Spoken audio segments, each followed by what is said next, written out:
किसी ने बड़े कमाल की बात कही है कि जीवन में दूसरों की समस्याओं का आनंद लेना बंद कीजिए, कहीं भगवान आपको वही गिफ्ट ना कर दें, क्योंकि भगवान आपको वही तो गिफ्ट करते हैं जिसमें आपको आनंद आता है। Hi friends, my name is Abhishek और एक छोटी सी कहानी है आपके लिए। ये कहानी है एक भक्त की जो आए दिन बहुत ही परेशान रहता था अपनी समस्याओं को लेकर। कभी उसकी सैलरी नहीं बढ़ रही होती थी, कभी घर में पैसे की दिक्कत चल रही होती थी, कभी किसी की बीमारी हो जाती थी, कभी किसी से झगड़ा हो जाता था ऑफिस में। और वो आए दिन भगवान से कहता था कि मैं तो इतनी पूजा पाठ करता हूँ, फिर मेरे साथ इतनी सारी समस्याएं क्यों हैं।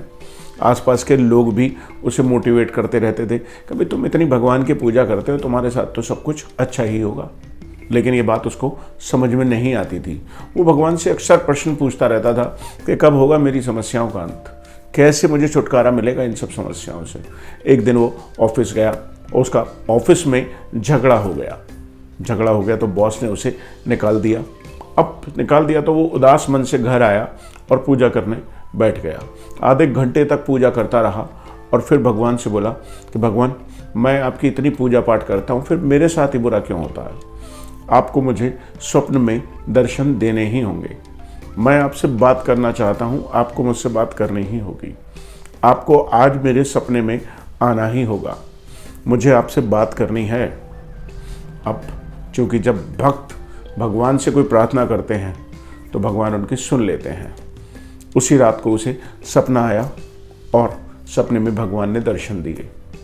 जब भगवान ने जैसे ही उसे दर्शन दिए तो वो खुश हो गया कि अब मेरी सारी समस्याओं का अंत होगा। भगवान को देखते ही उसने अपनी समस्याओं का पूरा पिटारा खोल के रख दिया कि कभी पैसे की दिक्कत होती है, सैलरी में भी प्रमोशन नहीं हो रहा है और ऑफिस में झगड़ा हो जाता है, कभी किसी की बीमारी चलती रहती है। और वो एक एक करके अपनी सारी समस्याएं भगवान को सुनाता चला गया और भगवान से बोला कि अब प्रभु मुझे समाधान चाहिए, आपको मुझे सोल्यूशन देना पड़ेगा, कोई ना कोई हल इनका करना पड़ेगा। मैं इन परेशानियों को झेलते झेलते परेशान हो गया हूँ। अब इतना सुनकर भगवान बोले कि भाई ये तो चक्र है, चलता रहता है, कभी हानि, कभी लाभ, कभी परेशानी, कभी सुख, ये तो सबके जीवन में चलता है। तुम्हारे साथ ही ऐसा नया क्या है, समय आएगा सब ठीक हो जाएगा। लेकिन भक्त बोला नहीं, मुझे तो आज ही समाधान चाहिए, आपको कोई ना कोई हल मुझे देना होगा। तो भगवान भक्त की नादानी को देखकर मुस्कुराए और उसे समझाने की कोशिश कर रहे थे, लेकिन वो मान ही नहीं रहा था। अंत में भगवान ने कहा कि चलो मैं तुम्हारी समस्याओं का हल तुम्हें देता हूँ। तुम्हें एक काम करना होगा, अपनी सारी समस्याओं को छोटी छोटी पर्चियों पर लिख लो और उन्हें एक पोटली पे बांध लो। और वो जो तुम्हें बरगद का पेड़ मेरे पीछे दिख रहा है, उस स्वप्न के उस दृश्य में एक बरगद का पेड़ भी था। तो उस पोटली को ले जाकर के उस पेड़ पर बांध दो। इतना सुनते ही भक्त खुश हो गया कि चलो आज तो मुझे मेरी सारी समस्याओं से छुटकारा मिलने वाला है। उसने जल्दी जल्दी पर्चियाँ बनानी शुरू कर दी। अपनी एक एक समस्या को उसने पर्ची पर लिखा और बड़ी सी पोटली बनाई और पोटली लेकर चलने लगा। लेकिन जैसे ही वो चलने लगा, भगवान ने कहा, सुनो, ये ध्यान रहे कि ये एक एक्सचेंज ऑफर है। इस पोटली को जब तुम उस पेड़ पर बांधोगे तो वहाँ से तुम्हें कोई दूसरी पोटली खोल कर लानी होगी। और उसने बिल्कुल ज़्यादा नहीं सोचा और वो चल दिया अपनी पोटली को लेकर, ठीक है कहकर। जब वो पेड़ पर उसने पोटली बांध दी अपनी वाली, तो वो बड़ा खुश हुआ कि चलो आज मेरी सारी समस्याओं का अंत हो गया। वापस चलने के लिए जैसे ही मुड़ा तो उसे याद आया कि भगवान ने कहा था कि एक छोटी पोटली, एक दूसरी पोटली आपको लेकर आनी है। अब उसने हाथ बढ़ाया एक दूसरी पोटली की तरफ। जैसे ही उसे अलग किया, खोलकर देखने वाला था, तो उसके मन में ख्याल आया, यार इसमें कहीं कोई ऐसी बीमारी तो नहीं जो मुझे आगे परेशान करके रखेगी। फिर उसने एक दूसरी पोटली उठाई। दूसरी पोटली को जब खोल रहा था तो सोच रहा था कि कहीं इसमें कहीं किसी और बड़ी समस्या तो बंधी हुई नहीं है जो मुझे पैसे वैसे से परेशान कर देगी।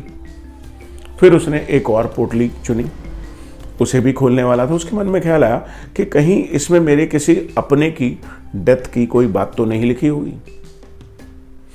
अब वो एक एक करके 4-5 पोटलियां उसने खोलने की कोशिश की, लेकिन हर बार उसको लगता कि कहीं इसमें पहले से ज़्यादा बड़ी समस्या तो नहीं है।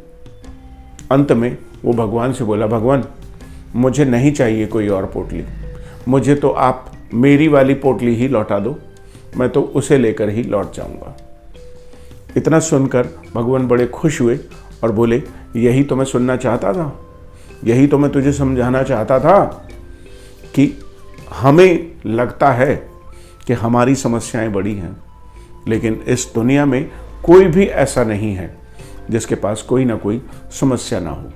तो अब हमें अपनी समस्याओं से निपटना आना चाहिए, उनका हल ढूंढने की कोशिश हमें करनी चाहिए, बजाय कि हम दूसरों की समस्याओं को सोचने लगें और उसका आनंद उठाने लगें।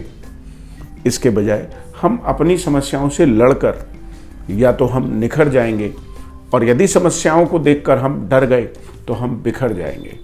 तो निखरना है या बिखरना है, ये आपको तय करना है।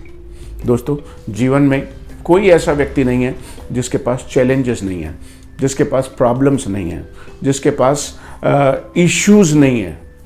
तो हर इंसान अपनी समस्याओं से लड़ने के लिए भगवान ने सक्षम बनाया है। आप भी सक्षम हैं। हंसते रहिए, मुस्कुराते रहिए, भगवान का नाम लेते रहिए, पूजा करते रहिए, और आप कर दिखाएंगे कुछ ऐसा जो दुनिया करना चाहे आपके जैसा। मिलते हैं आपसे फिर एक नई मोटिवेशनल स्टोरी के साथ। Thank you.